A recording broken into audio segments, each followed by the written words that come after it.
I came back to my apartment after the night shift, and there my mother-in-law was cooking lunch.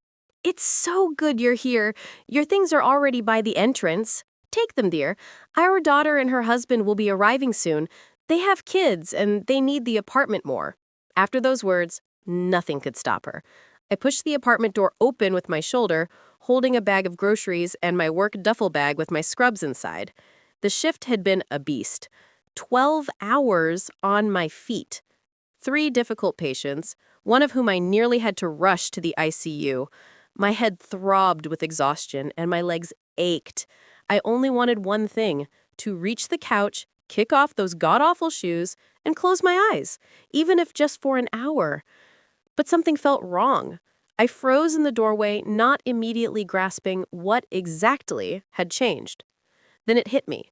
The armchair was against a different wall.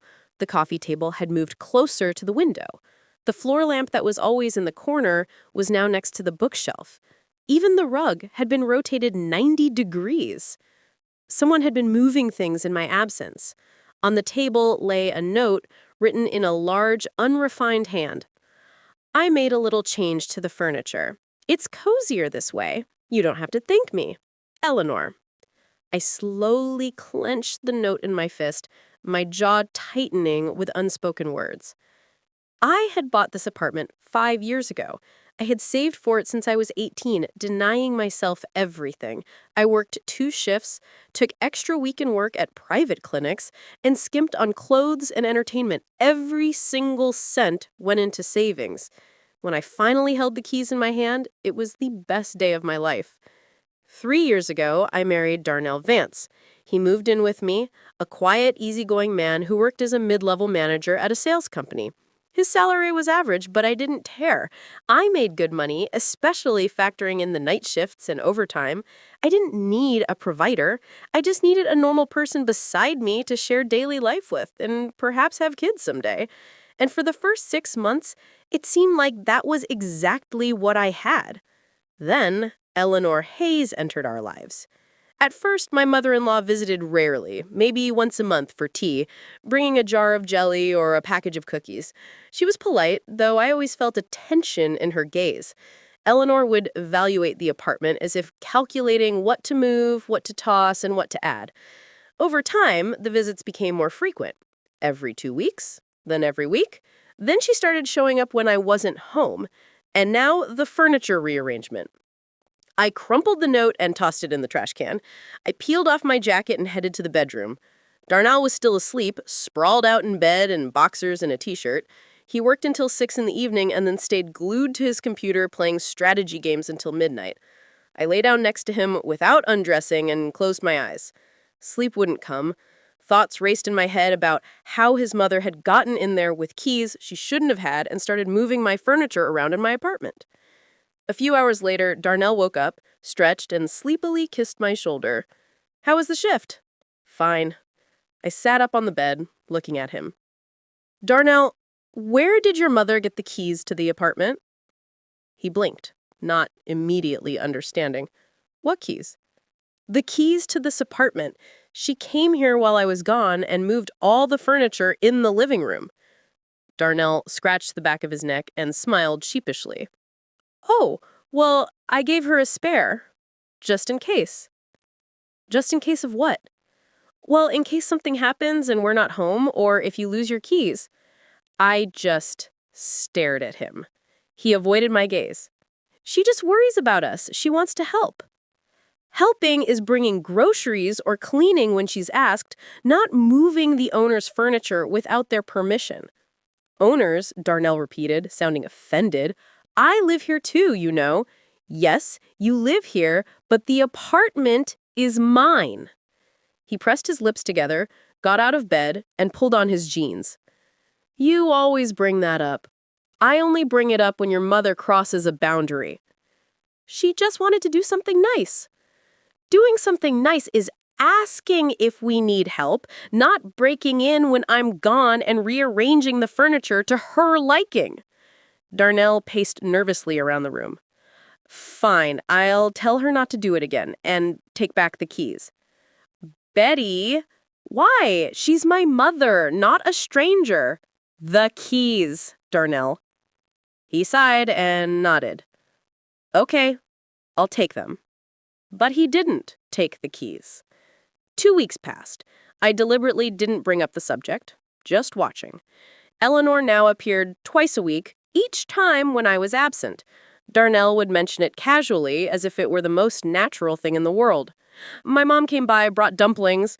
My mom was here, she cleaned the windows. My mom left a pot of soup. I said nothing. I simply documented. Eleanor was appropriating the territory, gaining ground inch by inch.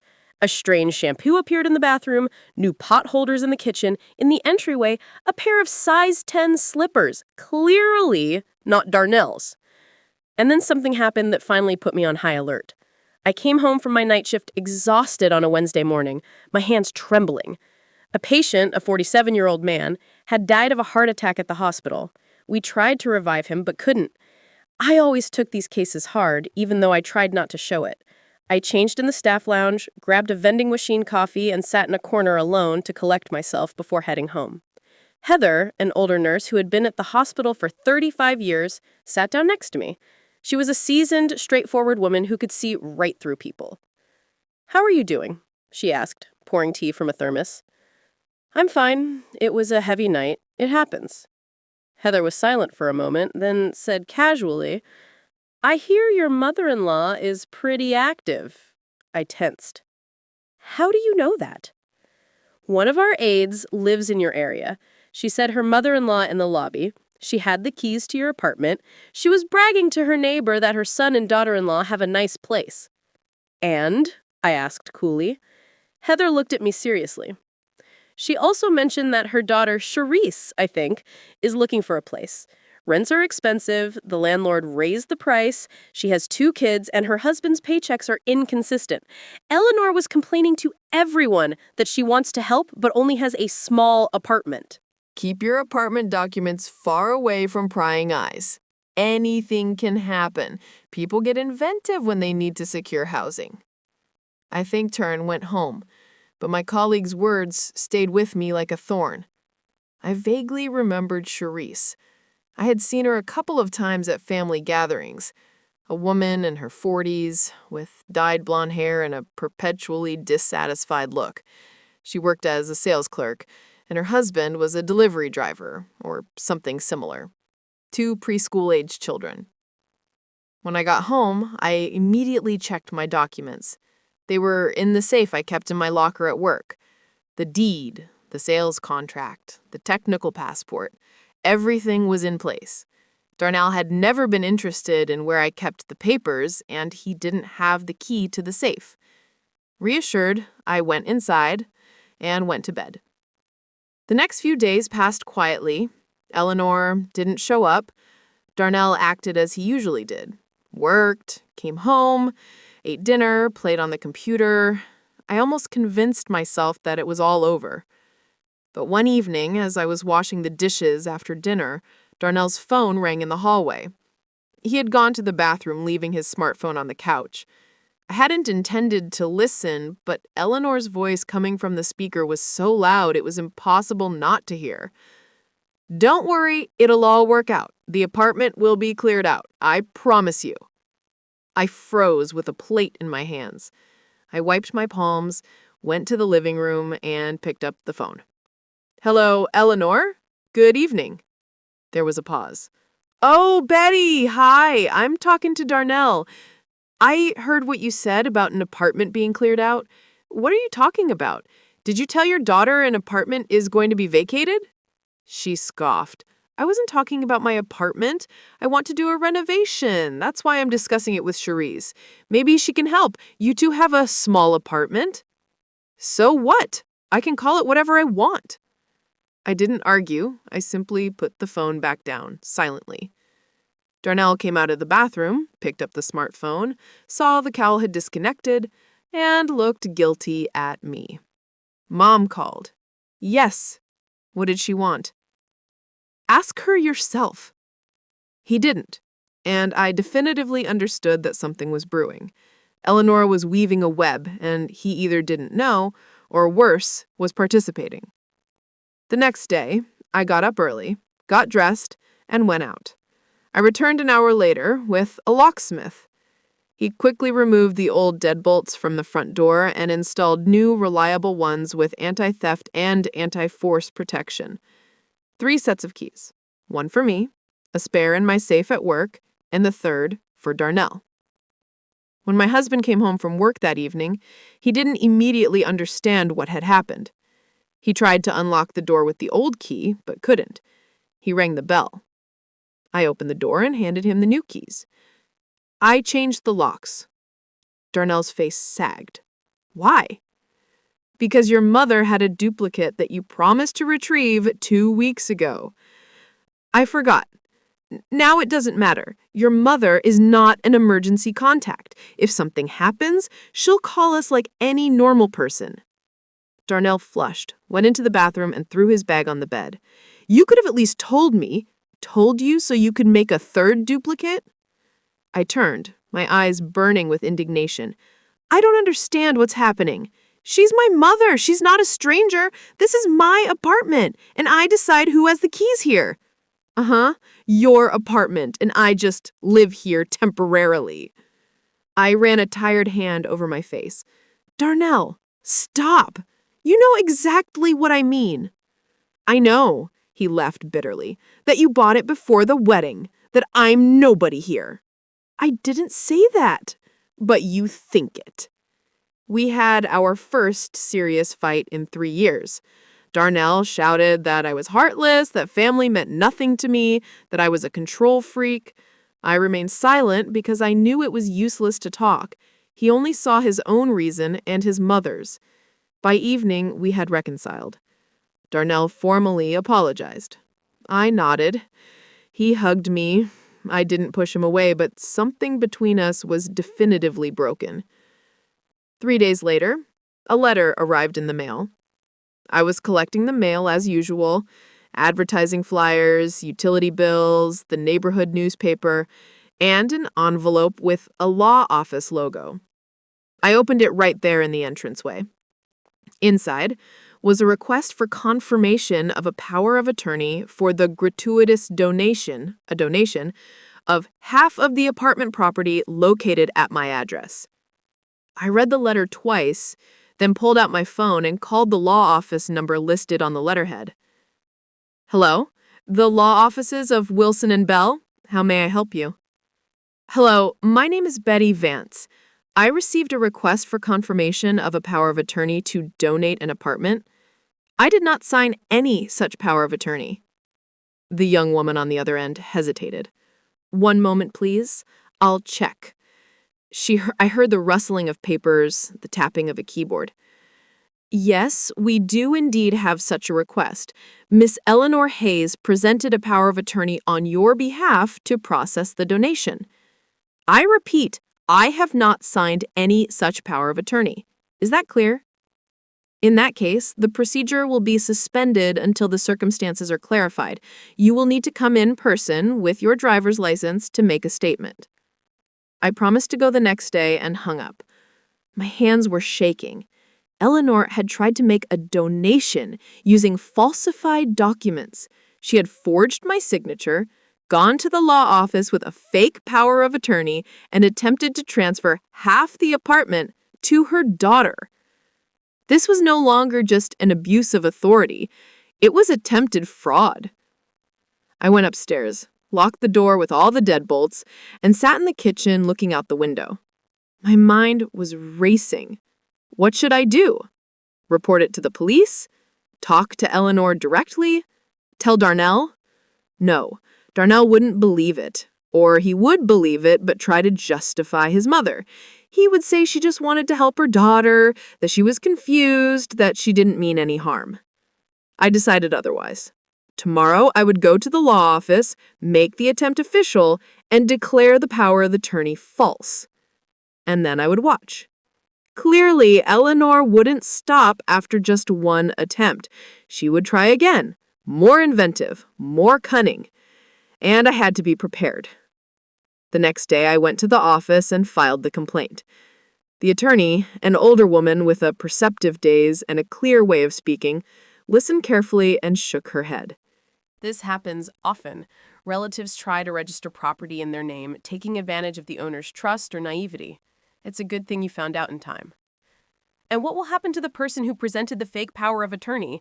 Can I file a police report? Document forgery is a crime. I thought and declined. I won't do it yet. Just block everything related to this apartment.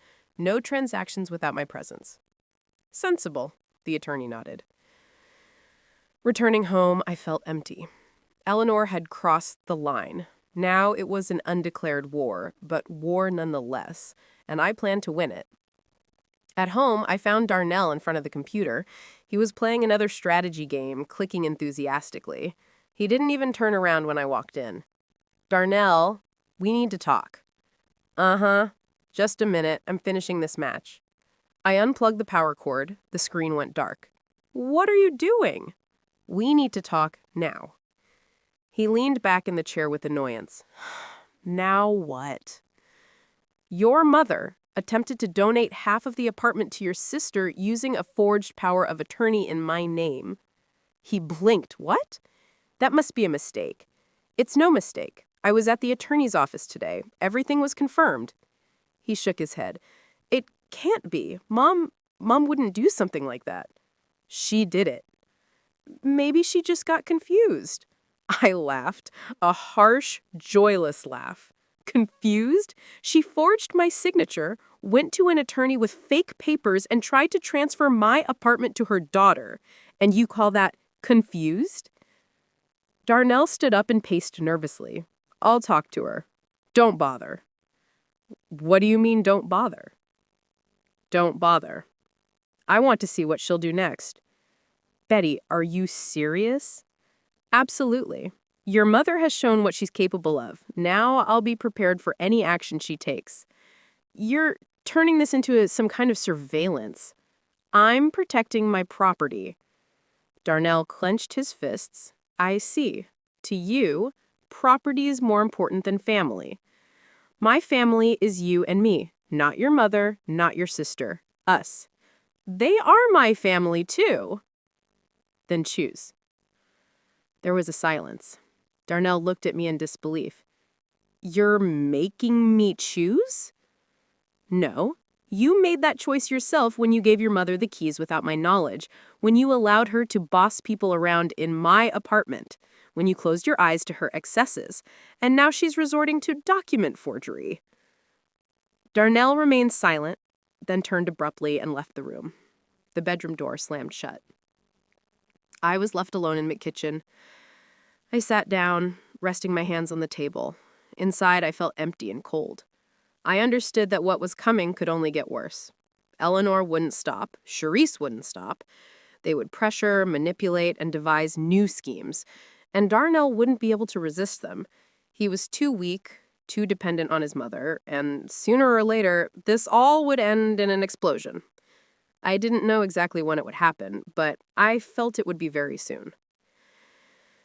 The following weeks passed in tense silence. Darnell barely spoke to me. He came home from work, ate dinner separately, and went to his room. Eleanor no longer showed up. Darnell had apparently told her something, but I knew that was just the calm before the storm.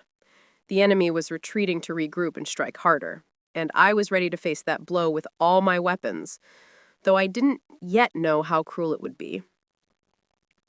2 weeks passed since the forged power of attorney incident. I went about my usual routine. 3 night shifts a week, 2 day shifts, weekends at home. Darnell behaved quietly, almost unnoticed. He came, he went, he ate, he slept. Conversations were minimal about bills, food, small household details. And then suddenly, he changed. I returned from my Saturday night shift and found a bouquet of large, beautiful yellow chrysanthemums on the kitchen table. Next to it was a note. Forgive me for everything. I love you. I stared at the flowers for a long time. Something tightened inside me, like before a storm. Darnell never gave me flowers for no reason, only on birthdays and holidays, and he definitely didn't apologize like this. My husband appeared from the bedroom, smiling uncertainly. Do you like them? They're beautiful, aren't they? Thank you. I was thinking maybe we should go out somewhere, a movie or a restaurant. Darnell rubbed his hands nervously. We haven't been out alone in a while. You work so much, you get tired, you need a little rest. Okay, I replied. We went to an Italian restaurant downtown. Darnell ordered wine, pasta, and dessert. He talked about his work, about the new project he had been assigned. He tried to be charming and attentive. I nodded, ate, and answered in monosyllables. I was waiting. The blow came on the third day. Darnell was sitting on the couch with a cup of tea. I was folding laundry after washing it. He cleared his throat, as if gathering courage. Betty, I've been thinking.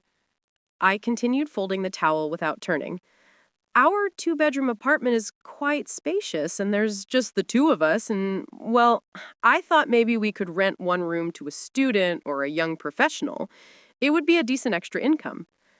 I put the towel down in the closet, closed the door, and turned around. No. Darnell blinked. Why such a hard no? At least let's discuss it. There's nothing to discuss. I don't want to live with strangers in my apartment.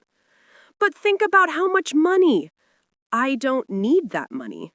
I need my home where I can rest peacefully after my shifts. Darnell put the cup down on the table and stood up. Betty, you can't be so categorical. People rent out rooms. It's normal to rent. I won't do it. And if I insist... I looked him in the eyes. You can insist all you want. The apartment is mine. I make the decision. Darnell's face darkened. That again. The apartment is yours. I'm nobody here. Right. Exactly. You are not the owner here, and you do not have the right to decide who lives in this place. He clenched his fists, turned around, and went to the bedroom. The bedroom door slammed shut. I was left alone in the kitchen. I sat down, resting my hands on the table. A sense of unease settled within me. Darnell hadn't come up with that idea himself. Clearly, someone had instigated it, and it wasn't hard to guess who. A week later, there was a knock at the door. It was Sunday morning. I opened it and found Charisse Hayes on the threshold with 2 children, a boy of about 5 and a girl of 3, both wearing jackets and backpacks. Hi, Betty, can we come in? Charisse entered the apartment without waiting for an answer. The children followed, immediately starting to explore the rooms. Is Darnell home? She asked. He's still sleeping. Don't worry, we'll sit quietly. Charisse made herself comfortable in the kitchen. The children ran into the living room. I stood in the hallway watching. Charisse took a thermos from her bag and poured herself some tea. You don't mind that we just showed up? We were just nearby walking in the park, and I thought I'd stop by to see my brother. Darnell hasn't woken up yet. Yeah, I'll wait. I went to the kitchen and poured myself a glass of water.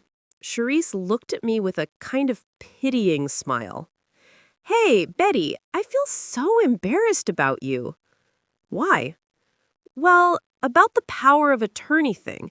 My mom told me. I didn't know anything. I swear she made the whole thing up herself. I only found out afterward. Forgive me if you want. I never would have agreed to something like that. I nodded without responding. Charisse was silent for a moment, then sighed deeply. You know, we're having some problems now. What kind of problems? The landlord raised the rent on our place, doubled it. Can you imagine? We can't handle it. My husband's salary is inconsistent, my salon cut my hours, the kids are growing up, and they need so much. Daycare, clothes, food. I listened in silence. Charisse continued, looking at her cup. We thought about moving to something cheaper, but the conditions are horrible. Mold on the walls, leaky windows. We can't take the kids there, and paying so much for a cramped old one-bedroom isn't an option either. I'm sorry, I said calmly. Charisse looked up. You guys have so much space here. 2 bedrooms, a good layout, and it's just the 2 of you. I put my glass in the sink. Charisse, if you came here to ask us to let you live here, I'll answer you right now. No. She flushed. It's not that. I just thought maybe we could work something out temporarily, a couple of months. We'd pay the utilities, of course, and for food, we'd help around the house. No. But why? We're family. That's exactly why. Families should live separately so they don't ruin their relationships. Charisse pursed her lips. So you don't care that my children don't have decent living conditions? Your children have a mother and a father. You are adults. Solve your problems yourselves. How heartless you are! I shrugged and left the kitchen. Darnell had woken up by now. He came into the hallway in sweatpants and a t-shirt. Seeing Charisse, he brightened. Charisse, what a surprise! We were just passing by with the kids. I wanted to talk to you. They went into the living room. I heard their voices. Charisse was explaining something enthusiastically. Darnell replied consolingly. Then they left. Charisse gathered the children, dressed them, shot me a furious look, and slammed the door shut behind her. Darnell stood in the hallway looking at the floor. Was it so hard to agree? Just let them stay for a couple of months. They're family. Your family is not mine. The children are small. They need decent conditions. Their parents should provide that. It's their responsibility, not mine. Darnell shook his head. I don't recognize you. You've become hard. I've become protective of my boundaries. Those are different things. He went to his room, slamming the door. I returned to the kitchen and finished drinking my water. A bad feeling settled inside me. First, Darnell with the room rental suggestion, then Charisse asking to move in. It wasn't a coincidence. It was a plan. Eleanor was pressuring them from every angle, trying to find a crack in the defense. And the most terrifying thing was that Darnell was completely on her side. A few days later, a new stage of the siege began. Eleanor appeared again, not with a key duplicate, which she no longer had, but simply knocking on the door while I was home. Hello, daughter-in-law. I made soup. I brought it over. I let her in without a word. Eleanor went to the kitchen and put the pot on the stove. Darnell's at Lark? What a shame. I wanted to talk to him. She looked around as if evaluating the territory. It's clean in here. Well done. You're a good homemaker. I didn't reply. Eleanor opened the refrigerator and looked inside. There's not much food. Let me go shopping. Don't bother. What's the big deal? I'd love to go. I'll shop myself when I need to. Eleanor closed the refrigerator and turned to me. The smile was gone from her face. You know, Betty, I wanted to talk to you like an adult. I'm listening. You understand that my daughter is in a difficult situation. 2 kids, a husband who earns little, the rent is sky high, and you have an entire empty room here. The room is not empty. We plan to make it the nursery. A nursery. 3 years of marriage and still no kids. Maybe it's time to stop planning. It's time to have them. I clenched my teeth, holding back my anger. That's my business and Darnell's, not yours. How is it not mine? I'm the mother. I want grandchildren. And you're always busy with your career, with money.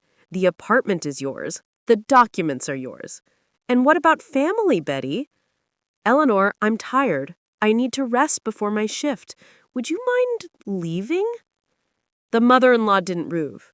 You know that by law, your husband has the right to half the apartment, even if it's in your name. I froze. Eleanor smiled, seeing my reaction. You didn't know. Well, it's true. Assets acquired during the marriage are divided in half, and Darnell can ask for a division if he wants. The apartment was bought before the marriage, but you did renovations, bought furniture, appliances. All of that counts as marital property, and it can be proven that the apartment's value increased thanks to your husband's investments. I slowly exhaled. You want Darnell to ask for a division. I want you to be fair. Darnell is my son. He's your husband. He has the same rights as you, and you act like he's just passing through here like a guest. It's my apartment for now. Yes, but the law can change. Darnell can demand what is due to him, and then half of this apartment will be his, and he will decide who lives here. Eleanor grabbed her purse and headed for the door. In the doorway, she turned. Think about my words, Betty. Family isn't just about rights. It's also about obligations. You have to help, especially when family asks. The door closed.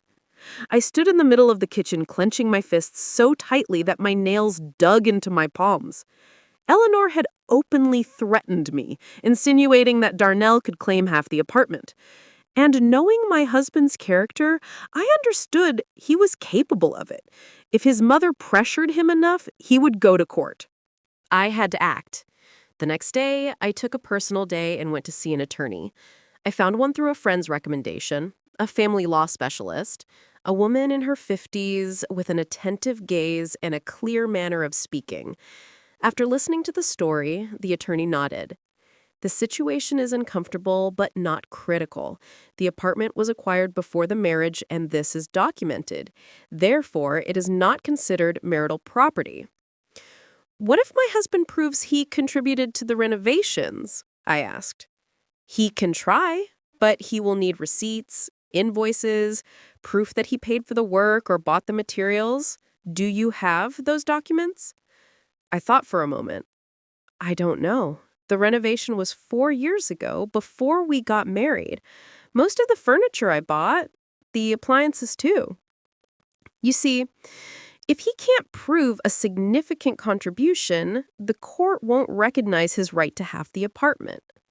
But my mother-in-law said, "Your mother-in-law is trying to scare you. It's a common tactic, intimidation, so that you willingly agree to her terms." The attorney took out a notepad and began writing. Here is my advice. Gather all the documents proving that the apartment was bought with your money. Bank statements, the sales contract, payment orders. If you have proof that your husband did not contribute financially, gather that too. Receipts, invoices, correspondence, anything that can support your position is good. And further, if you feel the situation might get worse, consider a prenuptial agreement or even divorce, because it can only get worse later. I thanked her and left. At home, I took out the folder with the documents and began reviewing the papers. The sales contract was in my name. The bank statement showed the loan was in my name. Payments came from my account. The renovation receipts were all paid by me before the marriage. Darnell really hadn't invested a cent in the apartment. He moved into a ready-made dwelling with furniture and appliances. All he did was live there. Even the utility payments were covered by me because I earned more. I organized the documents and hid them in the safe at work. Now, if the matter went to court, I had protection, but I hoped it wouldn't be necessary. In the following days, Eleanor appeared every day, sometimes with soup, sometimes with meatloaf, or just visiting. Darnell had clearly given her a new set of keys because sometimes I would arrive home from work and find my mother-in-law already inside the apartment. I washed the windows. They were dirty. Oh, I cleaned the floor. You're tired from work. There's no time for cleaning. I accepted these instructions in silence, but inside I seethed with anger. Eleanor was marking her territory again, showing that she could enter any time, and Darnell was enabling her. One day, I found my mother-in-law in the bedroom. She was standing in front of the closet, examining the shelves. "What are you doing?" I asked coldly.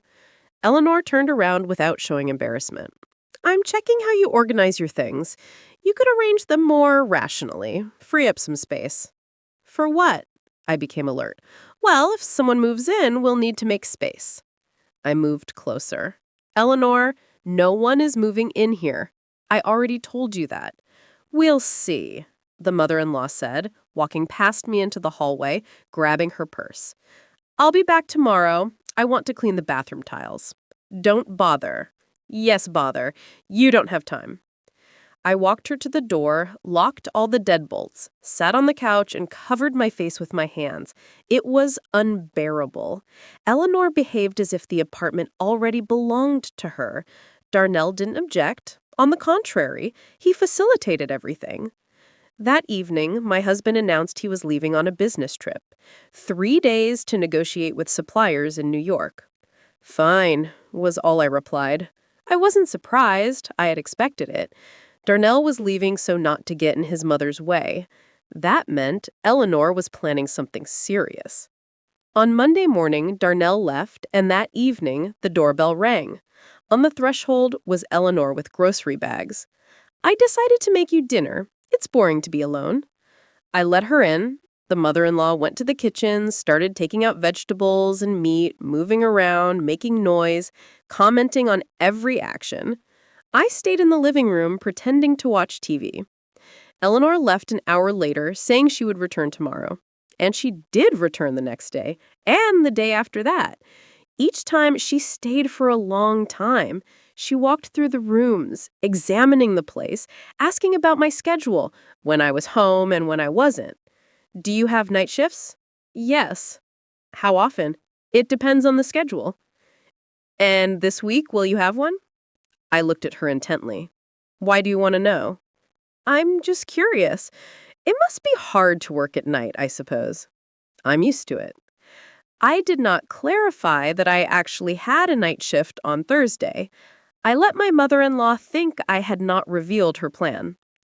On Thursday, Darnell returned from his business trip. He was deliberately neutral, barely speaking. I noticed he was texting on his phone, hiding the screen when I approached. On Thursday morning, I got ready for my day shift, changed my clothes, and grabbed my bag. At work, I told my supervisor I felt unwell and asked to leave early. The supervisor agreed without question. I left the hospital and headed home, but I didn't go up to the apartment. I stopped at the building's entrance, hiding behind the corner where I could see the door. I waited. 20 minutes later, an old red sedan arrived. I recognized it. It was Sharice's husband's car. Sharice got out of the passenger seat, followed by her 2 children. Then her husband got out with large bags, and finally, Eleanor appeared behind them talking and gesticulating. They took boxes and bags out of the trunk, a lot of stuff. Eleanor pulled the shiny new keys from her purse. She opened the building door, and the entire group disappeared inside. I remained standing, watching. My heart pounded hard, and my hands trembled with rage.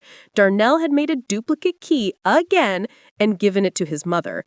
And now they were moving Sharice and her family into the apartment while I was gone. I pulled out my phone and called a friend. "Hello, Sarah? Can I stay at your place tonight?" "Of course. Did something happen?" "I'll tell you in person. I'll be there in an hour." I got into my car and drove away. On the way to Sarah's house, I stopped at a liquor store. I bought a bottle of wine and some chocolate. My friend greeted me, concerned. "How are you? You look pale." "Fine, just tired." We sat in the kitchen. Sarah poured the wine. I told her everything about my mother-in-law, the attempted donation, the constant visits, and what I had seen near the building's entrance today. Sarah listened, shaking her head. "This is absolute abuse. What are you going to do?" "I have a night shift tomorrow. I'll work it, and then I'll go home in the morning." I looked my friend in the eyes. "And we'll see who wins." Sarah was silent. "Are you sure you can handle this?" "Absolutely." "Do you want me to come with you for support?" "No need. I'll do it alone." We finished the wine and went to sleep. I barely closed my eyes. My head spun with thoughts sharp as blades. The plan of action was clear in my mind. Tomorrow, I would go home and find Sharice and her family there. Eleanor would probably be there too. Darnell, maybe. And then the main battle would begin. I was ready. The apartment documents were in the safe at work. My phone was charged with the video recording app installed, and the numbers for the police and my attorney were saved for quick access.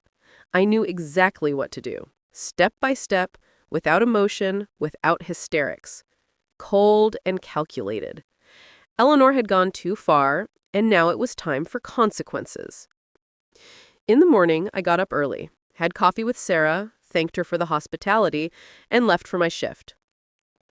I worked a 12-hour night shift, which was incredibly heavy. Several difficult patients, a suspected appendicitis case that was confirmed, and the patient was taken to surgery. By dawn, I was barely standing, but I felt an absolute clarity and calm.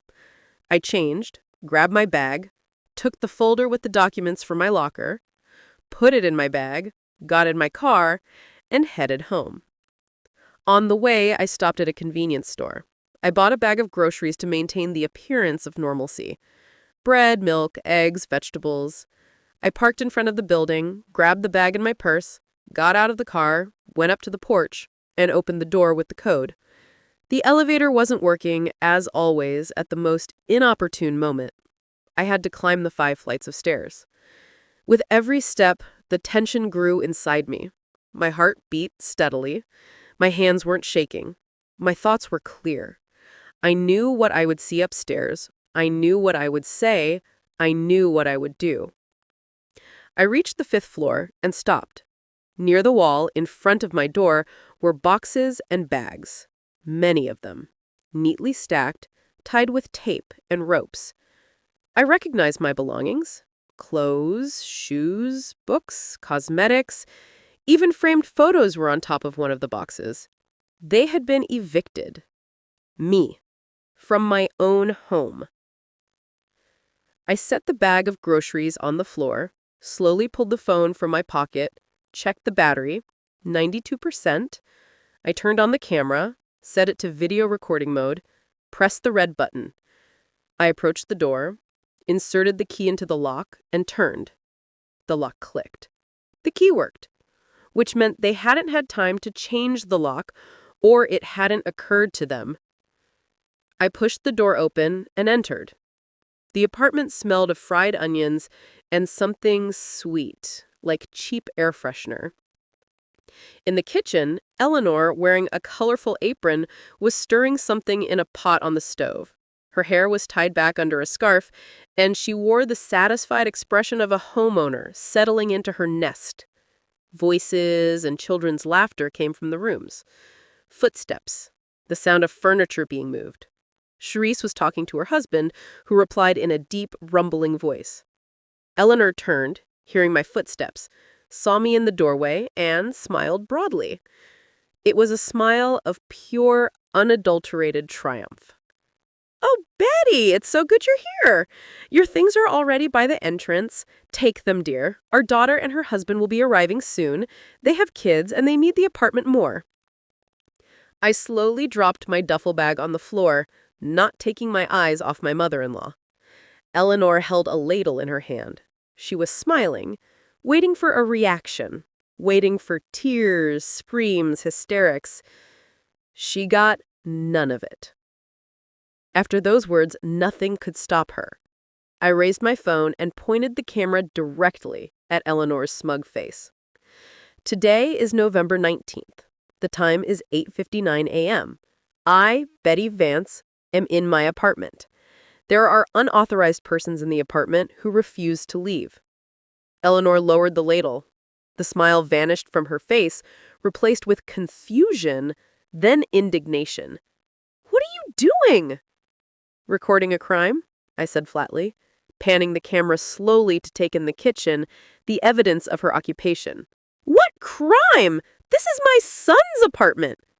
"No, this is my apartment. I am the sole owner." I walked down the hallway, still recording. I panned into the living room.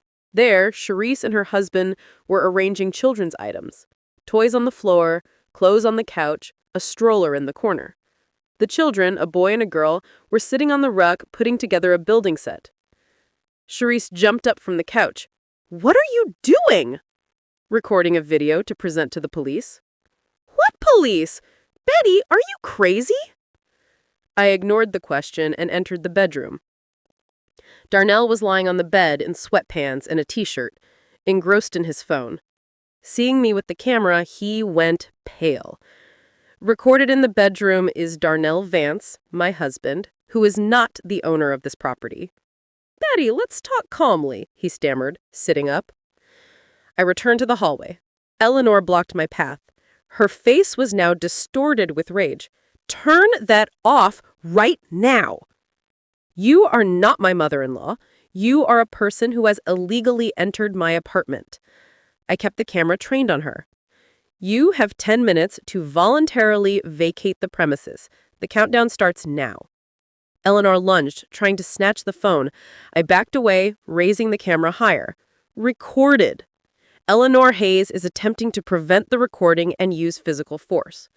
What recording? This is my son's house. 9 minutes 40 seconds, I stated, my voice cold as steel. Charisse came running out of the living room, followed by her husband, a burly man with an unshaven beard and an alert look. What the hell is this? We have our things here. 9 minutes 20 seconds. If you don't leave voluntarily, I will call the police. Charisse laughed, a harsh, brittle sound. The police. Are you listening to yourself? This is family. We are relatives. You are citizens who entered illegally, and I am calling a patrol now. Without turning off the camera, I used my other hand to dial 911. The ringing was loud in the sudden silence. A man's voice answered. 911, what's your emergency? Hello, my name is Betty Vance. I want to report an illegal entry into my apartment and unlawful occupation. I gave the address. There are 4 adults and 2 children in my apartment. They entered without my permission, moved my belongings to the hallway, and refused to leave. You are the owner? Yes. I have the deed and all documents. They are here now, refusing to leave. Understood? A patrol is on the way. Wait! Eleanor was shouting, waving her arms. Charisse tried to pull on my sleeve. I pulled away, continuing the recording. Recorded. Charisse Hayes is using physical force, attempting to prevent the call to the police. I'm not using force. I just want you to stop. The police are coming. You can collect your things now. Eleanor put her hands to her head, a dramatic gesture. Darnell, are you going to let her kick out your mother onto the street? Darnell came out of the bedroom, bewildered, red patches on his cheeks. Betty, why are you doing this? Let's talk. It's too late to talk. You all broke into my apartment, threw out my things, and settled in without my permission. That is a crime. What crime? I'm your husband. You are not the owner. You have no right to decide who lives here. Darnell looked at his mother, then at me. He opened his mouth, closed it, and said nothing. Eleanor approached me very closely. Her eyes burned. Her voice trembled with a fury so deep it was almost a growl. Do you know what you're doing? You're kicking out a family, small children, onto the street. You have an apartment, Eleanor, and your daughter has a rental. Go there.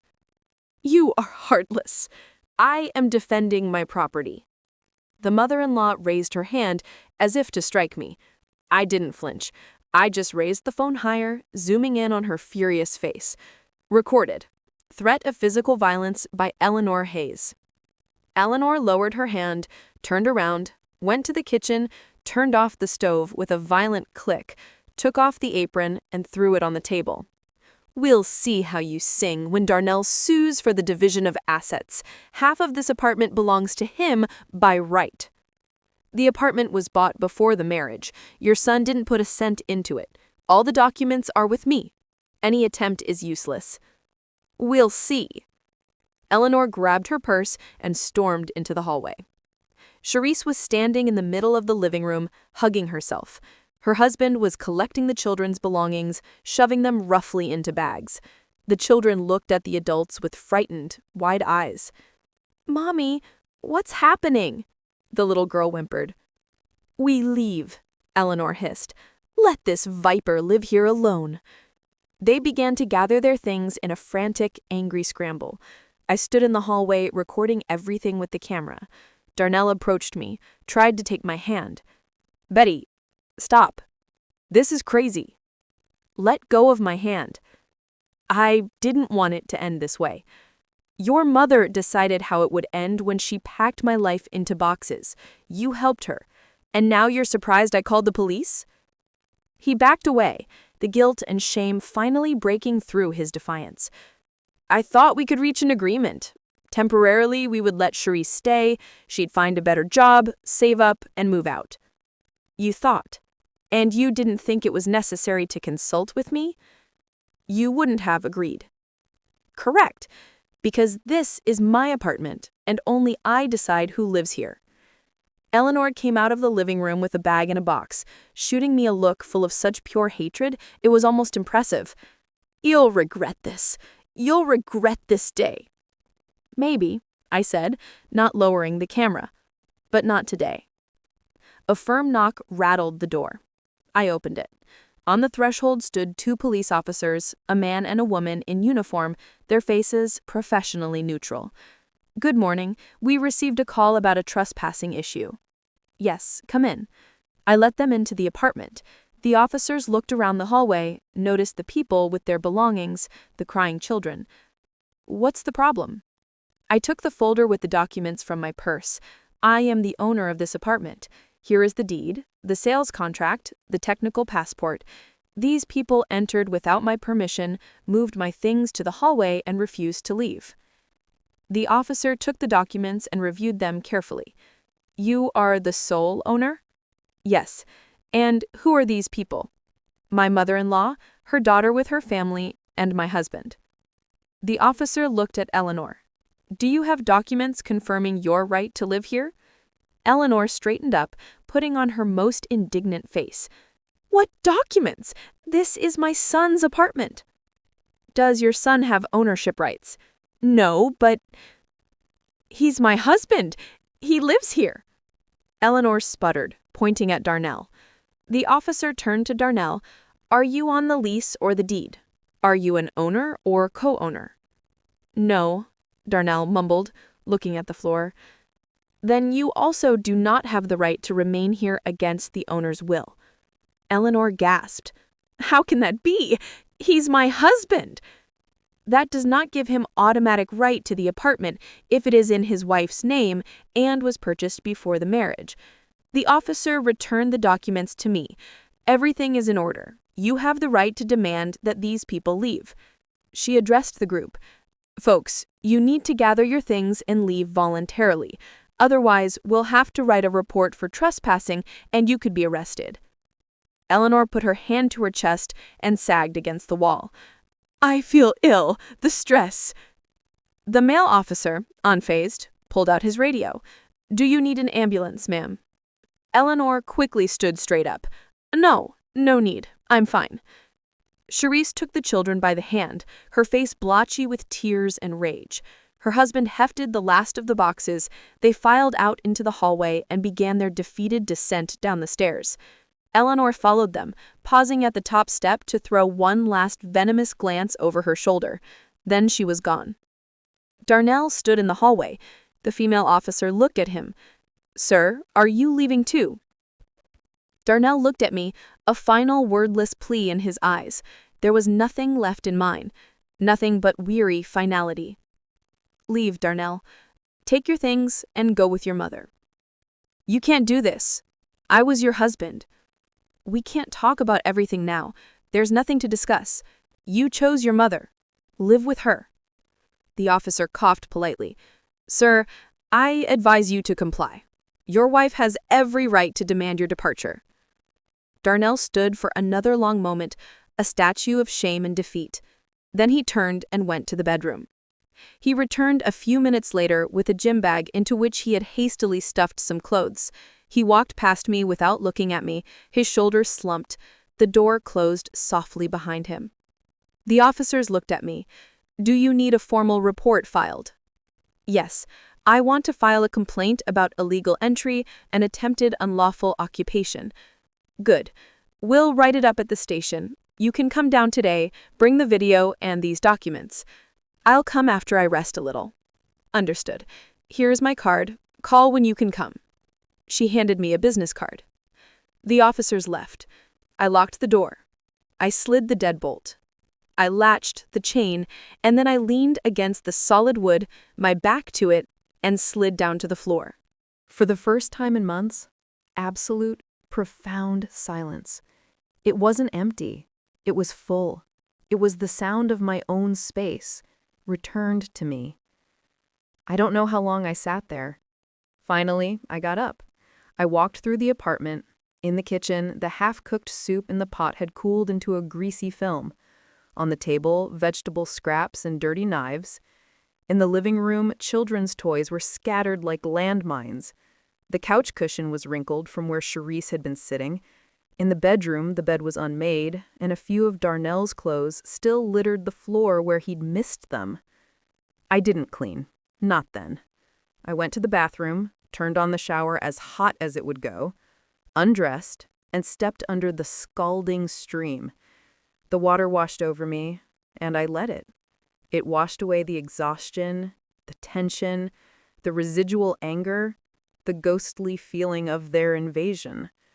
I stood there until my skin was bright red and the bathroom was thick with steam. I stepped out, wrapped myself in a clean towel, and went to the hallway. I brought my boxes back inside one by one. I didn't unpack them. I just stacked them neatly in a corner of the living room. A project for another day. Then I went to my bedroom. My bedroom. Stripped the sheets from the bed, put on fresh, clean linens that smelled of my laundry detergent, not Eleanor's cloying fabric softener. I lay down on the bed, in the exact center, and closed my eyes. I slept for 14 hours. When I woke, it was dark outside. The deep, quiet dark of a city night. I got up, went to the kitchen, dumped the remnants of the soup into the trash, washed the pot, wiped the table, took out the trash bag, and put on the kettle. My phone, which I had silenced, was lit up with notifications. Dozens of missed calls. Long, angry text messages from Darnell, cycling from fury to pleading to guilt-tripping. Voice notes from Eleanor, her voice shrill with threats about lawyers and lawsuits and how I'd destroyed the family. Charisse had sent a barrage of messages accusing me of leaving her children homeless, calling me every name in the book. I didn't read them all. I selected each thread, Darnell, Eleanor, Charisse, and tapped Block this caller. The silence returned. Digital this time. Then I called my attorney. I told her everything that had happened. She listened, and I heard a soft snort of approval on the other end of the line. You did exactly the right thing. The video is gold. The police report is platinum. Now you file for divorce. Immediately. And under no circumstances do you let him come back. Not to talk, not to get his things, without a police escort. Nothing. He forfeited that privilege. I won't, I said. And I meant it. Perfect. Come in tomorrow and we'll start the paperwork. The next day, I went to the police station and filed the formal report. Then I went to my attorney's office and filed for divorce. The process was, thankfully, straightforward. Darnell, perhaps finally aware of how badly the evidence was stacked against him, the forgery, the trespassing, the police report, didn't contest it. The apartment remained mine, solely and unquestionably. He moved in with Eleanor. I heard through the scant grapevine that remained that he'd gotten a new job farther away. Charisse and her family found a cramped, run-down apartment clear across town. Eleanor's campaign of harassment shifted to a cold war. She would sometimes be seen watching my building from her car. One call to the police about a suspicious person ended that. She tried to smear me to anyone who would listen, painting me as a monstrous, materialistic witch. Some people believed her. Mutual acquaintances faded away. They'd say, "Family is family," with a sigh, their judgment clear. I let them go. Their version of family was one I wanted no part of. My real friends, the ones who knew the whole slow-motion train wreck of the situation, rallied around me.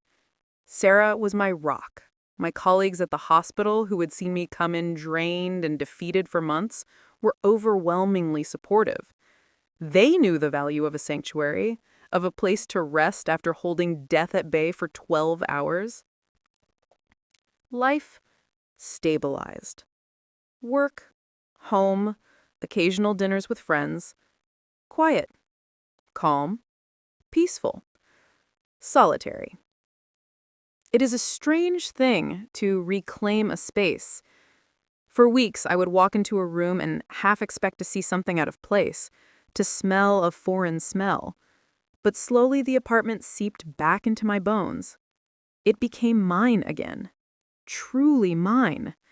I rearranged the furniture back to my layout. I got rid of the tacky figurines and the strange shampoo. I burned the garish throw pillow in the building's incinerator. It was cathartic. One Friday evening, I returned from a long but good shift. No one died.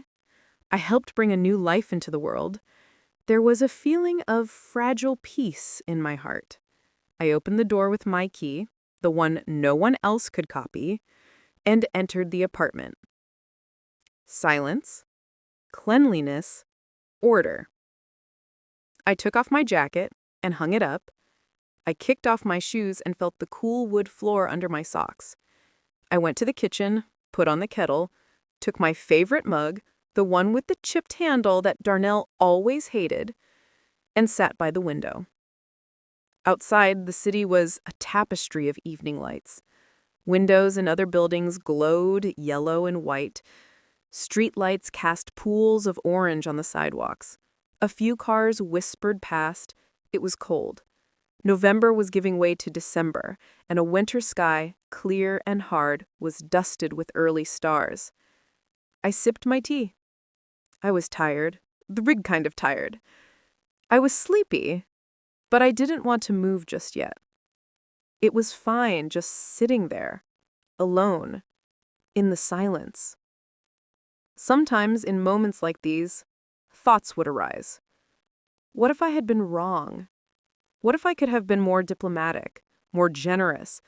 What if I had let Cherie stay for just 2 months? Would it have saved my marriage? But then I would remember. The boxes in the hall, my photos stacked like junk, Eleanor at my stove wearing that apron of triumph, and Darnell silent in the bedroom, choosing his mother's side in the war she started. All doubt would vanish. I didn't just save my apartment that day. I saved myself. I drew a line so deep, so permanent, that no one would ever think to cross it again. I learned the hardest of lessons. Sometimes, the people closest to you will see your strength, your independence, your self-built sanctuary, not as something to admire, but as a resource to be plundered. They will call your boundaries cruelty. They will mistake your self-respect for selfishness. Protecting your peace isn't mean. Defending what is rightfully yours isn't greedy. And choosing yourself when the people who vowed to stand with you are actively standing against you is not a failure. It is the ultimate, the only act of self-preservation. I finished my tea, left the cup in the sink, turned off the kitchen light. I went to the bedroom, lay down on the bed, and pulled the blanket up to my chin. The bed felt larger now. It was just me. And that was okay. It was more than okay. Tomorrow would be a new day, a new shift, new patience, new duties, a life of service and quiet strength. Life continued, even alone. Even if some people, somewhere, thought me a villain in a story they told themselves. Sometimes you have to lose people to keep yourself. And sometimes what you keep is worth infinitely more than what you let go. This is my home. It is quiet. It is calm. It is mine. And for the first time in a very, very long time, I am at peace. The divorce papers came through in what felt like a record 6 weeks. It was uncontested, a simple dissolution. Darnell didn't fight for anything. I think the police report, the video, and the cold legal reality of the forged power of attorney finally shattered whatever fantasy he and his mother were living in. He signed the papers at his lawyer's office, and I signed at mine.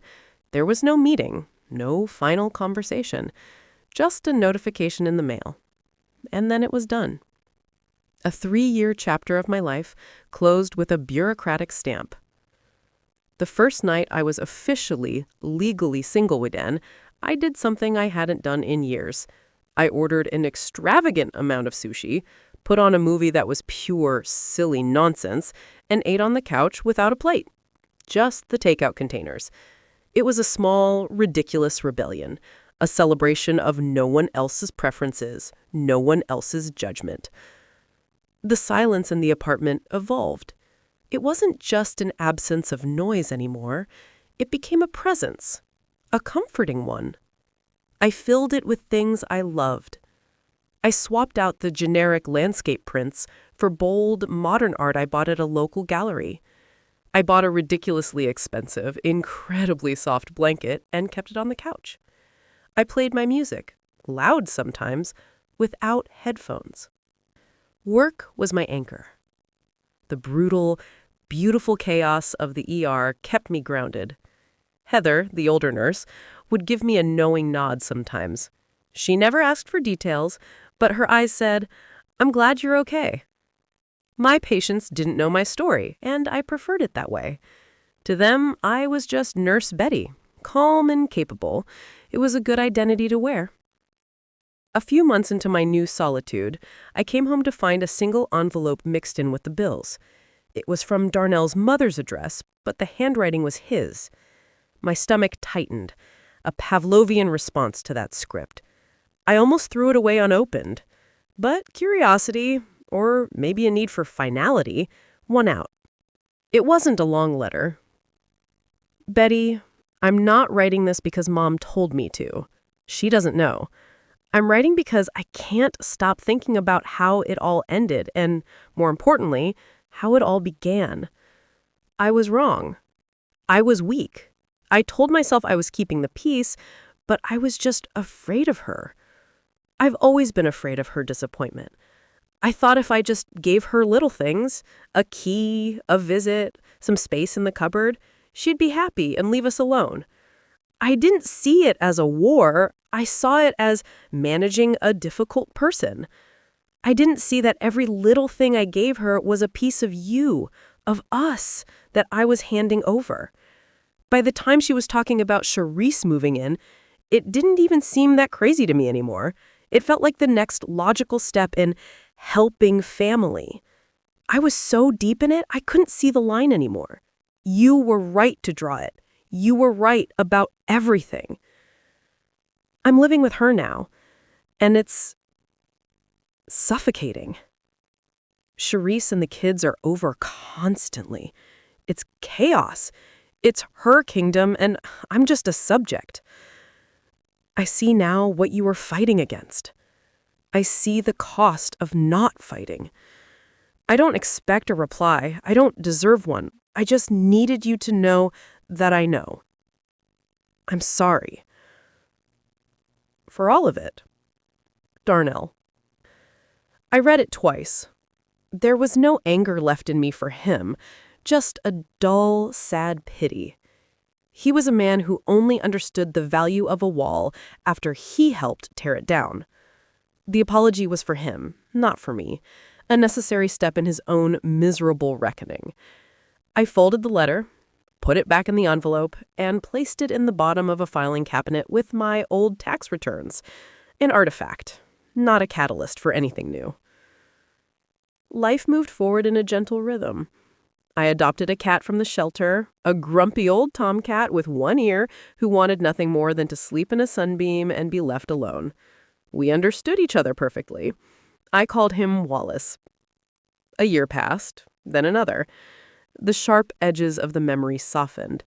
It became a story I would sometimes tell my closest friend, Sarah, over wine, not with bitterness, but with the detached awe of someone who had survived a natural disaster. One spring afternoon, I was at a garden center buying soil for a new fiddle leaf fig I was trying not to kill. As I wrestled a heavy bag into my cart, I heard a voice. "Betty? Betty Vance?" I turned. It was Leo, Charisse's husband. He looked older, more worn. His clothes were clean, but tired. He had a small, cheerful-looking girl with him, the younger daughter, now maybe 5, holding a tiny pot with a seedling. "Leo," I said, neutral. He shifted awkwardly. "Hey, yeah, How are you?" "I'm well. And you?" "Getting by." He nudged the little girl gently. "Say hello, Mia." "Hello," she chirped, more interested in her plant. There was a long, thick silence. The sounds of the garden center, clattering carts, chirping birds for sale, sprinklers filled the space between us. "Look," he finally said, rubbing the back of his neck. "I ain't good with words, but I've been wanting to say I'm sorry for that day, for all of it. It wasn't right. We were desperate, and your mother-in-law, she made it sound so simple, like it was already settled. It wasn't, and it wasn't ours to take. Charisse still carries a grudge, talks sometimes, but I know better. We found our own place. It's small, but it's ours. We pay for it." His apology was unexpected. It felt different from Darnell's. Not about his own guilt, but more about a clear-eyed acknowledgement of a wrong. It held a quiet dignity. "Thank you for saying that, Leo," I said, and I meant it. "I'm glad you're doing okay." He nodded, a weight seeming to lift off his shoulders. "You take care, Betty." "You too. Good luck with the seedling, Mia." As I pushed my cart away, I felt a final piece of the puzzle settle. It wasn't about forgiveness, not really. It was about closure. The story had an end. The invaders had retreated, and their camp was disbanded. Some, like Leo, had learned from the failed siege. Others, like Eleanor, would likely never stop plotting in their own minds, but their maps were useless now. The borders were secure. That night, I stood on my small balcony, Wallace weaving between my legs. The city lights glittered, a galaxy at my feet. The apartment behind me was warm, lit, full of my books, my art, the ghost of my music in the air. It was no longer just a fortress. It was a home, my home, earned, defended, and deeply, profoundly loved. The past was a closed door. The present was this quiet, this peace, this hard-won autonomy. And the future? It was mine to shape one peaceful, solitary, perfectly chosen moment at a time. I went inside, locked the balcony door, and made a cup of tea. The story was over. My life was just beginning.